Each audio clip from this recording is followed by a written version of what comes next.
Hello everyone. അപ്പോൾ നമ്മുടെ SSLC result നാളെ പബ്ലിഷ് ചെയ്യാൻ പോവുകയാണ്. അപ്പോൾ എല്ലാ കുട്ടികൾക്കും നല്ല മാർക്ക് തന്നെ ഉണ്ടാവും. അപ്പോൾ ഇനി നമ്മുടെ മുമ്പിലുള്ള ഏറ്റവും വലിയ ക്വസ്റ്റ്യനാണ് അടുത്ത് ഏത് കോഴ്സ് എടുക്കണം, അല്ലെങ്കിൽ ഏത് സ്ട്രീമിലോട്ട് പോകണം എന്നുള്ളത്. എല്ലാവരും കൺഫ്യൂസ് ആയിട്ട് ഇരിപ്പുണ്ടായിരിക്കും. ഭൂരിഭാഗം പേരും പക്ഷേ അവർക്ക് ആവശ്യമുള്ള കോഴ്സ് കണ്ടുപിടിച്ചിട്ടുണ്ടായിരിക്കും. പക്ഷേ ഞാൻ ഇന്ന് പറയാൻ പോകുന്നതെന്ന് വെച്ച് കഴിഞ്ഞാൽ +1 +2 കൊമേഴ്സ് എടുക്കാൻ ആഗ്രഹിക്കുന്ന, അല്ലെങ്കിൽ കൊമേഴ്സ് എടുത്ത് പഠിക്കാൻ ആഗ്രഹിക്കുന്ന കുട്ടികൾക്ക് എൻ്റെ ഒരു എക്സ്പീരിയൻസ് ഷെയർ ചെയ്യാനായിട്ടാണ്. സോ ഞാൻ ആദ്യം തന്നെ പറയാം, ഞാൻ ഇപ്പോഴത്തെ +2 കൊമേഴ്സ് എക്സാം എഴുതിയിരിക്കുന്ന വിദ്യാർത്ഥിയാണ്. 10th എനിക്ക് 9 A+ഉം 1 Aയും ഉണ്ടായിരുന്നു. അപ്പോൾ ആസ് യൂഷ്വൽ എല്ലാവരും പാരൻസ് ആയാലും ടീച്ചേഴ്സ് ആയാലും എടുത്ത് സയൻസ് എടുക്കാനാണ് പറഞ്ഞിട്ടുണ്ടായിരുന്നത്. അത്യാവശ്യം മാർക്ക് ഉണ്ടായിരുന്നു, അതുകൊണ്ട് തന്നെ സയൻസ് എടുക്കാനാണ് പറയുന്നത്. പക്ഷേ എൻ്റെ മുമ്പിൽ എനിക്ക് സയൻസിനോട് വലിയ ഇൻട്രസ്റ്റ് ഉണ്ടായിരുന്നില്ല. എനിക്ക് സോഷ്യൽ സയൻസും അതുപോലെ തന്നെ മാത്സും ഒക്കെ ആയിരുന്നു എൻ്റെ ഏറ്റവും ഫേവറേറ്റ് ആയിട്ടുള്ള സബ്ജക്ട്സ് എന്ന് പറയുന്നത്. അതുകൊണ്ട് തന്നെയാണ് ഞാൻ കൂടുതൽ ഇൻവെസ്റ്റിഗേഷൻ നടത്തിയിട്ട് എനിക്ക് സൂട്ടായ കോഴ്സ് ഏതാണെന്ന് നോക്കിയപ്പോൾ എനിക്ക് തോന്നിയത് കൊമേഴ്സാണ്. അപ്പോൾ നിങ്ങളും ആദ്യം നോക്കേണ്ടത് നിങ്ങളുടെ ഇൻട്രസ്റ്റ് തന്നെയാണ്. ബാക്കിയുള്ളവർ പറയുന്ന കേട്ടിട്ട് ഒരു കോഴ്സ് ചാടിക്കയറി എടുക്കുക എന്ന് പറയുന്നത് നിങ്ങളുടെ ലൈഫിലുണ്ടാകുന്ന ഏറ്റവും വലിയ നഷ്ടമായിരിക്കും. ഇനി ഞാൻ കൊമേഴ്സ് കോഴ്സിനെ കുറിച്ച് കുറച്ചും കൂടെ വിശദമായിട്ട് പറഞ്ഞുതരാം. ഇപ്പോൾ ഇന്ത്യയിൽ ഇന്ന് നമ്മൾ നോക്കുകയാണെങ്കിൽ ഏറ്റവും കൂടുതൽ ജോബ് ഓപ്പർച്യൂണിറ്റീസ് ഉള്ള ഒരു മേഖല തന്നെയാണ് കൊമേഴ്സ് സ്ട്രീം എന്ന് പറയുന്നത്. അതുപോലെ തന്നെ എന്താണ്, ഇപ്പോൾ നമുക്ക് വളർന്നുകൊണ്ടിരിക്കുന്ന ധാരാളം പ്രൊഫഷണൽ കോഴ്സസും, അതായത് CA, CMA, ACCA, CS, അതുപോലെ തന്നെ ബിസിനസ് മേഖലയിലായിട്ട് ധാരാളം കോഴ്സുകൾ വന്നുകൊണ്ടിരിക്കുന്നുണ്ട്. അതുപോലെ തന്നെ ആക്ച്വറിയൽ സയൻസ്, ഇതൊക്കെ കൊമേഴ്സിൻ്റെ ഏറ്റവും വലിയ കോഴ്സുകളാണ്. കൊമേഴ്സിൽ എന്തൊക്കെയാണ് പഠിക്കാനുള്ളത് നമുക്ക് ആദ്യം നോക്കാം. കൊമേഴ്സിൽ പ്രധാനമായിട്ടും പഠിക്കാനുള്ള സബ്ജക്റ്റ് എന്ന് പറയുന്നത് എക്കണോമിക്സ്, അക്കൗണ്ടൻസി, ബിസിനസ് സ്റ്റഡീസ്. നമ്മുടെ ബേസ് എന്ന് പറയുന്നത് എക്കണോമിക്സ് ആണ്. എക്കണോമിക്സിൻ്റെ 2 ബ്രാഞ്ചസ് ആണ് അക്കൗണ്ടൻസിയും ബിസിനസ് സ്റ്റഡീസും. പിന്നീട് വരുന്നത് കോമ്പിനേഷൻ സബ്ജക്റ്റുകളാണ്. കുറേ കുട്ടികൾക്ക് അറിയാത്ത ഒരു കാര്യം കൂടിയാണ് ഈ കോമ്പിനേഷൻ സബ്ജക്റ്റുകൾ എന്തൊക്കെയാണെന്നുള്ളത്. കൊമേഴ്സിന് മൊത്തത്തിൽ 4 കോമ്പിനേഷൻ സബ്ജക്റ്റുകളാണുള്ളത്. ഏറ്റവും കൂടുതൽ സ്കൂളുകളിലുള്ളതും ഏറ്റവും കൂടുതൽ വിദ്യാർത്ഥികൾ പഠിക്കുന്നതുമായ കോമ്പിനേഷൻ കോഴ്സാണ് കമ്പ്യൂട്ടർ ആപ്ലിക്കേഷൻ എന്ന് പറയുന്നത്. ഈ കമ്പ്യൂട്ടർ ആപ്ലിക്കേഷൻ കൂടുതലും C++ഉം ജാവയൊക്കെ ആയിരിക്കും.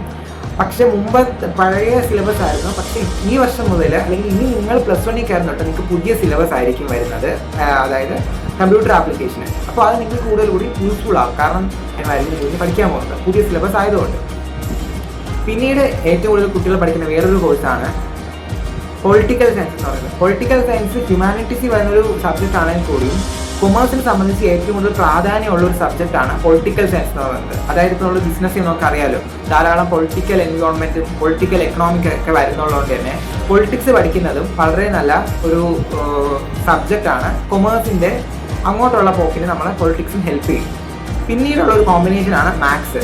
കുറേ കുട്ടികളെ എടുക്കാൻ ആഗ്രഹിക്കാത്ത ഒരു കോമ്പിനേഷനാണ് മാത്സ്. കൊമേഴ്സിന് എന്താണ് മാത്സ് എന്നും ചിന്തിക്കുന്നവരുണ്ട്. സോ മാത്സ് കൊമേഴ്സിൻ്റെ വലിയ റോള് വഹിക്കുന്നില്ലെങ്കിലും കൊമേഴ്സ് പ്രൊഫഷണൽ കോഴ്സസ് എടുക്കാൻ ആഗ്രഹിക്കുന്ന കുട്ടികളാണെങ്കിൽ, അതിലിപ്പോൾ CA, ACCA, CMA പോലുള്ള കോഴ്സുകൾ എടുക്കാൻ പോവുകയാണെങ്കിൽ ഇവർക്ക് ഫൗണ്ടേഷൻ ലെവലിൽ മാത്സ് എന്ന് പറയുന്ന ഒരു സബ്ജക്റ്റ് കൂടി വരുന്നുണ്ട്. അതുകൊണ്ട് തന്നെ മാത്സ് പഠിക്കുന്നത് നമുക്ക് ഒരിക്കലും വേസ്റ്റ് ആവത്തില്ല. മാത്സ് നമുക്ക് ഏതെങ്കിലും ഒരു മേഖലയിൽ യൂസ്ഫുൾ ആവും. പിന്നീട് ഏറ്റവും യൂസ്ഫുൾ ആയിട്ടുള്ള ഞാനും എടുത്തിട്ടുള്ള കോമ്പിനേഷൻ കോഴ്സാണ് സ്റ്റാറ്റിസ്റ്റിക്സ്. നിലവിൽ കൊമേഴ്സ് സ്ട്രീമിൽ വളരെ കുറച്ച് കുട്ടികൾ മാത്രം പഠിക്കുന്ന, ടോട്ടൽ എടുത്ത് നോക്കുകയാണെങ്കിൽ പോലും 5000-ൽ താഴെ വിദ്യാർത്ഥികൾ, കേരളത്തിൽ 5000-ൽ താഴെ വിദ്യാർത്ഥികൾ മാത്രം പഠിക്കുന്ന ഒരു കോമ്പിനേഷൻ സബ്ജക്റ്റാണ് സ്റ്റാറ്റിസ്റ്റിക്സ്. സ്റ്റാറ്റിസ്റ്റിക്സിൽ നമ്മൾ ഏറ്റവും കൂടുതൽ പഠിക്കുന്നത് പ്രോബബിലിറ്റി, അതുപോലെ തന്നെ കോറിലേഷൻ, റിഗ്രഷൻ, ഇൻഡെക്സ്, പിന്നീട് ഡയഗ്രാംസ്, അതുപോലെ തന്നെ diagrams and graphs, sampling, distribution, അങ്ങനത്തെ കുറേ കാര്യങ്ങളൊക്കെയാണ് പഠിക്കുന്നത്. ഇതൊന്നും നമുക്ക് അൺയൂസ്ഫുൾ ആയിട്ട് തോന്നത്തില്ല. കാരണം എല്ലാം നമ്മളിപ്പം നമ്മുടെ സൊസൈറ്റിയിൽ നിന്ന് കണ്ട് മനസ്സിലാക്കി പഠിക്കാൻ പറ്റുന്ന കാര്യമാണ് സ്റ്റാറ്റിസ്റ്റിക്സ്. മാത്സും സ്റ്റാറ്റിസ്റ്റിക്സും വെച്ച് കമ്പയർ ചെയ്ത് നോക്കുമ്പോൾ മാത്സിനെക്കാട്ടിയും കൂടുതൽ ഇക്വേഷൻസും കുറേ വേരിയബിൾസ് ഒക്കെ സ്റ്റാറ്റിസ്റ്റിക്സിലുണ്ടെങ്കിലും ആദ്യം തൊട്ടേ നമ്മൾ പഠിച്ചു പോവുകയാണെങ്കിൽ സ്റ്റാറ്റിസ്റ്റിക്സ് നമുക്ക് വളരെ ഈസി ആയിട്ട് തോന്നും. അതോടൊപ്പം തന്നെ സ്റ്റാറ്റിസ്റ്റിക്സ് പഠിക്കുന്നത് ഒരു വേസ്റ്റ് ആയിട്ട് നമുക്ക് തോന്നത്തില്ല. അപ്പോൾ കോമ്പിനേഷൻ സബ്ജക്റ്റ് ഇതൊക്കെയാണ് നമ്മുടെ statistics, maths, politics, computer application. അപ്പോൾ ഇതിൽ ഏത് കോഴ്സ് എടുക്കണമെന്ന് കുറേ കുട്ടികൾക്ക് ഡൗട്ട് ഉണ്ടാവും. അതായത് പൊളിറ്റിക്സ് ആണോ എടുക്കേണ്ടത്, സ്റ്റാറ്റിസ്റ്റിക്സ് ആണോ എടുക്കേണ്ടത്, മാത്സ് ആണോ എടുക്കേണ്ടത്, അല്ലെങ്കിൽ കമ്പ്യൂട്ടർ ആപ്ലിക്കേഷൻ എടുക്കേണ്ടത്? അത് നിങ്ങളെ ഡിപ്പെൻഡ് ചെയ്തിരിക്കുന്നു, നിങ്ങൾ ആഗ്രഹിക്കുന്ന സ്കൂളുകൾ അനുസരിച്ചിരിക്കുന്നു.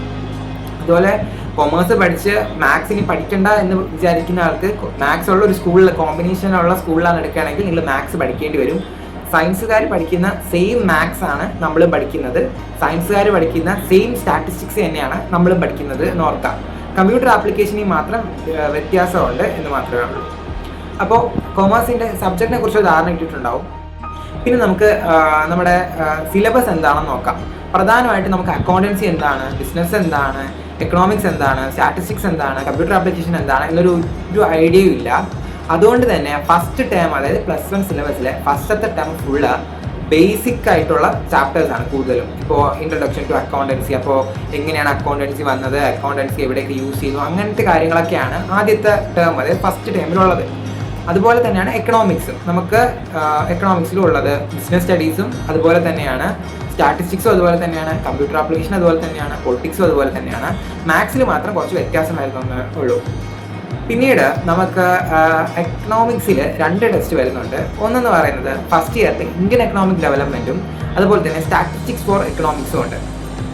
ഇന്ത്യൻ എക്കണോമിക്സ് ഡെവലപ്മെൻറ്റ് എന്ന് പറയുമ്പോൾ നമ്മൾ മുമ്പ് പഠിച്ചിട്ടുള്ള കുറേ കാര്യങ്ങൾ തന്നെയാണ്. നമ്മുടെ പ്രോപ്പർട്ടി, ലിബറലൈസേഷൻ, പ്രൈവറ്റൈസേഷൻ, ഗ്ലോബലൈസേഷൻ, അതുപോലെ സസ്റ്റൈനബിൾ ഡെവലപ്മെൻറ്റ്, അങ്ങനെ നമുക്ക് അറിയാമെന്നുള്ള കുറേ കാര്യങ്ങൾ നമ്മൾ 8ലും 9ലും 7ലൊക്കെ പഠിച്ചിട്ടുള്ള കുറേ കാര്യങ്ങളുടെ കുറച്ചും കൂടെ ഹയർ വെർഷനാണ് +1 എക്കണോമിക്സിലെ ഇന്ത്യൻ എക്കണോമിക് ഡെവലപ്മെൻറ്റിലുള്ളത്. സ്റ്റാറ്റിസ്റ്റിക്സ് എന്ന് പറയുമ്പോഴും അത്യാവശ്യം എളുപ്പമുള്ളതാണ്. +1 അപേക്ഷിച്ച് നോക്കുമ്പോൾ കുറച്ച് ചാപ്റ്റേഴ്സേ ഉള്ളൂ, ഒരു 7-8 ചാപ്റ്റേഴ്സോളം ഉണ്ട്. അത് നമുക്ക് പഠിക്കാവുന്നതേ ഉള്ളൂ. പിന്നെ നമുക്ക് കാൽക്കുലേറ്റർ യൂസ് ചെയ്യാം എന്നുള്ളത് കൊണ്ട് തന്നെ ഈസിയാണ്, വലിയ പ്രശ്നമൊന്നും എക്കണോമിക്സിൻ്റെ കാര്യത്തിൽ നമുക്ക് വരുന്നില്ല. പിന്നീട് കൊമേഴ്സിനെ സംബന്ധിച്ചുള്ള ഏറ്റവും വലിയ ബുദ്ധിമുട്ടെന്ന് പറയുന്നത് ആദ്യം തൊട്ടേ പഠിച്ചു തുടങ്ങിയില്ലെങ്കിൽ നമുക്കൊന്നും എത്താനായിട്ട് പറ്റത്തില്ല. ഇപ്പോൾ സയൻസ് സ്റ്റുഡൻസിന് ഒരു പ്രത്യേകതയുണ്ട്, ഹ്യൂമാനിറ്റീസിന് ഒരു പ്രത്യേകതയുണ്ട്. എക്സാമിൻ്റെ തലേന്ന് കുറച്ച് വെയിറ്റേജ് കൂടിയിട്ടുള്ള ഏതെങ്കിലുമൊക്കെ ചാപ്റ്റേഴ്സ് പഠിച്ചാലും പാസ്സാവാം എന്ന് നമുക്ക് സയൻസിനും പറ്റും, ഹ്യൂമാനിറ്റീസിനും പറ്റും. നമുക്ക് SSLC ആയാലും അങ്ങനെ ആയിരിക്കും. എക്സാം ആയിട്ടൊന്നും പഠിച്ചില്ലെങ്കിൽ കുറച്ച് വെയിറ്റേജ് ഉള്ള ചാപ്റ്റേഴ്സ് മാത്രം നമ്മൾ സെലക്ട് ചെയ്ത് പഠിക്കാൻ പറ്റുമായിരുന്നു. പക്ഷേ കൊമേഴ്സിന് അങ്ങനെ പറ്റത്തില്ല. കാരണം ഫസ്റ്റ് ചാപ്റ്ററും അറിയാമെന്നുള്ളൊരു കുട്ടിക്ക് മാത്രമേ സെക്കൻഡ് ചാപ്റ്റർ മനസ്സിലാവുള്ളൂ. ഫസ്റ്റും സെക്കൻഡും തറവായ കുട്ടികൾക്ക് മാത്രമേ തേർഡ് ചാപ്റ്റർ മനസ്സിലാവുള്ളൂ. ഇതൊരു കണ്ടിന്യൂസ് പ്രോസസ്സ് പോലെയാണ്. ബേസ് തൊട്ട് പഠിച്ച് പോയ കുട്ടികൾക്ക് മാത്രമേ അങ്ങോട്ടുള്ള ചാപ്റ്റേഴ്സ് പഠിക്കാൻ പറ്റുള്ളൂ. ഇത് കൊമേഴ്സിൻ്റെ മാത്രം ഒരു പ്രത്യേകതയാണ്. കാരണം നമുക്കിപ്പോൾ ഞാൻ ഒരു എക്സാമ്പിൾ പറയാം. ഇപ്പോൾ നമുക്ക് അക്കൗണ്ടിങ് പ്രോസസ്സ് എന്ന് പറയുന്നത് journal, ledger, trial balance, balance sheet, trading account, ഇതൊക്കെ ഒരു പ്രോസസ്സാണ്. അപ്പോൾ ആദ്യം ജേണൽ അറിയാത്ത ഒരാൾക്ക് ലെഡ്ജർ എന്താണെന്ന് അറിയാൻ പറ്റത്തില്ല. ജേണൽ ലെഡ്ജർ അറിയാൻ പറ്റാത്ത ആൾക്ക് ട്രയൽ ബാലൻസ് ചെയ്യാൻ പറ്റില്ല. ട്രയൽ ബാലൻസ് എങ്ങനെയാണെന്ന് ചെയ്യാൻ പറ്റാത്ത ഒരാൾക്ക് trading and profit loss account ചെയ്യാൻ പറ്റത്തില്ല. ഇതൊന്നും ചെയ്യാൻ പറ്റാത്ത ആൾക്ക് ലാസ്റ്റത്തെ ബാലൻസ് ഷീറ്റ് നമുക്ക് ചെയ്യാൻ പറ്റില്ല. അപ്പോൾ അതാണ് കൊമേഴ്സിൻ്റെ ഏറ്റവും വലിയ പ്രശ്നം എന്ന് പറയുന്നത്. നമ്മൾ ആദ്യം തൊട്ടേ പഠിച്ച് പോവുകയാണെങ്കിൽ കൊമേഴ്സ് ഒരു ഈസി ആയിട്ടുള്ള കോഴ്സ് തന്നെയാണ് +1 വെച്ച് നോക്കുമ്പോൾ. ഇനി +2 വെച്ച് നോക്കുകയാണെങ്കിലും +2 നമുക്ക് ഇതേ സെയിം തന്നെയാണ്. ഇതിൽ എക്കണോമിക്സിന് ഒരു മാറ്റം വരുന്നുണ്ട്. നമ്മൾ ഫസ്റ്റ് ഇയർ ഇന്ത്യൻ എക്കണോമിക് ഡെവലപ്മെൻറ്റും സ്റ്റാറ്റിസ്റ്റിക്സ് ഫോർ എക്കണോമിക് ഡെവലപ്മെൻറ്റുമാണ് എക്കണോമിക്സുമാണ് പഠിച്ചിരുന്നെങ്കിൽ +2 നമ്മൾ മൈക്രോ ആൻഡ് മാക്രോ എക്കണോമിക്സ് എന്ന് പറയുന്ന 2 ടെക്സ്റ്റുകളാണ് പഠിക്കുന്നത്. കമ്പാരിറ്റീവ്ലി കുറച്ച് ഹ്യൂജാണ് നമ്മൾ +1 കമ്പയർ നോക്കുമ്പോൾ. പിന്നെ നമുക്കൊരു ആശ്വാസം എന്നൊരു കാര്യം എന്ന് വെച്ച് കഴിഞ്ഞാൽ നമ്മൾ പഠിക്കുന്ന സെയിം ടെക്സ്റ്റ് തന്നെയാണ് CBSE പഠിക്കുന്നതും ഹ്യൂമാനിറ്റീസുകാർ പഠിക്കുന്നതും. അതുകൊണ്ട് എക്സാംസ് ഒന്നും അത്ര വലിയ ടഫായിട്ട് ഞാൻ എക്കണോമിക്സിൽ വരാറില്ല. കുറേ കണ്ടന്റ് ഉണ്ട് എക്കണോമിക്സിൽ. പക്ഷെ ആദ്യം തൊട്ടേ പഠിച്ചു പോകണമെങ്കിൽ എക്കണോമിക്സ് +2 വലിയ ബുദ്ധിമുട്ടില്ലാതെ നമുക്ക് പോകുന്നതേ ഉള്ളൂ. ബിസിനസ് സ്റ്റഡീസും അതുപോലെ തന്നെയാണ്. നമുക്ക് 2 പാർട്ട് വരുന്നുണ്ട്. ഒന്നെന്ന് പറയുന്നത് മാനേജ്മെൻറ്റും പിന്നീട് ഒന്ന് ഫിനാൻഷ്യൽ മാനേജ്മെൻറ്റ് എന്ന് പറയുന്ന ഒരു പാർട്ടാണ്. അപ്പോൾ അതും നമുക്ക് വലിയ ബുദ്ധിമുട്ടില്ലാതെ പോകാൻ പറ്റുന്ന സബ്ജക്റ്റാണ്. പിന്നീട് അക്കൗണ്ടൻസി എന്ന് പറയുകയാണെങ്കിലും നമുക്ക് 2 ടൈപ്പ് ഉണ്ട് അക്കൗണ്ടൻസി. AFS ഉണ്ട്, CA ഉണ്ട്. ഇതും കുറേ കുട്ടികൾക്ക് അറിയാത്തൊരു കാര്യമാണ്. Accountancy AFS and accountancy with CA എന്ന് പറയുന്നത്. AFS എന്ന് പറയുമ്പോൾ വിത്തൗട്ട് പ്രാക്ടിക്കൽ എക്സാമിനേഷൻ ആണ്. CA എന്ന് പറയുമ്പോൾ വിത്ത് പ്രാക്ടിക്കലാണ്, അതായത് കമ്പ്യൂട്ടറൈസ്ഡ് അക്കൗണ്ടിങ്.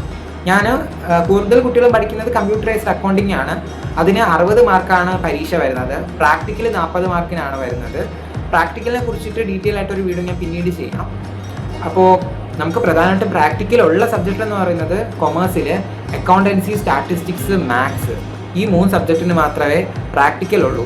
ഓക്കെ, അപ്പോൾ പിന്നീട് കമ്പ്യൂട്ടർ ആപ്ലിക്കേഷനും കൂടെ ഉണ്ട്. ഈ 4 സബ്ജക്റ്റിനാണുള്ളത്. ഒരു നമ്മുടെ അക്കൗണ്ടൻസി എല്ലാവരും എഴുതുന്ന ചാപ്റ്ററാണ്, അതിന് പ്രാക്ടിക്കലുണ്ട്.